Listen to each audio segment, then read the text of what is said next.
Ernest Price, the founder of E.H. Price Limited, now Price Industries, was born in 1907 to Harry and Alice Price, new immigrants from Wales.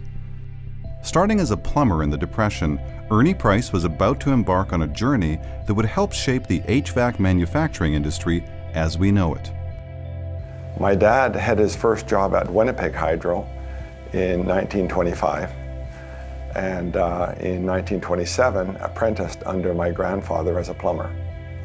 However, the big left curve was the Depression, which hit in October of '29, and jobs were scarce at that point in time. Jobs just disappeared. So what my dad decided to do, he made the bold move of kind of getting an education, which was a little rare at the time, and he traveled to Pittsburgh, Pennsylvania, to Carnegie Tech, and studied engineering. It's kind of an interesting story how he went. He could have paid $55 for a train ticket, but instead he bought a car for 10 bucks. And the condition on it was that the car had to run. So anyways, my dad, in his car that cost him 10 bucks, drove to Pittsburgh and studied engineering from 1930 to 1933, and graduated as an engineer in 1933 from Carnegie Tech.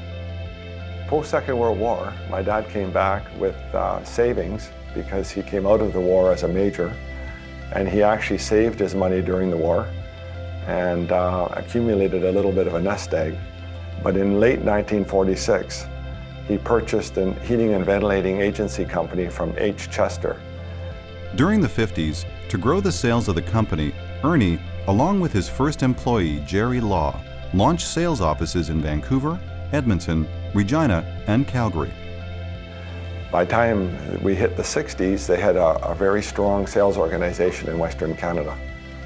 So things were looking good, except it turned out by the early 60s that they realized that their suppliers were not taking good care of them.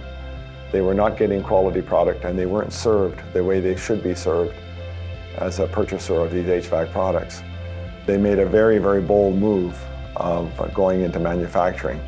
Now bear in mind, my dad started the business at age 40, and now he's 54 years old, and he's starting into manufacturing. The riskiest, most expensive, most difficult task that you could ever imagine, he took on at age 54. That's remarkable in my book. In 1966, Ernie Price passed the responsibility of president to Jerry Law, and Ernie Price retired from the company in 1972 at the age of 65. 5 years later, in 1977, Jerry Law would bring back the Price name by hiring Jerry Price, who would take Jerry Law's place as president in 1986 when he retired. You know, every employee of the company has built this business. My dad played his role and laid foundation during his days. Jerry Law played his role, laid foundation during his days, and I'm playing my role, laying foundation now. But the company is not built by one person. It's the collective of all the people working together. I'm very touched that my dad is receiving this award today. Very touched. He deserves it. He absolutely was a pioneer in this city, launching E.H. Price Limited when he did. Congratulations to Ernest H. Price for receiving the 2015 CME Pioneer Award.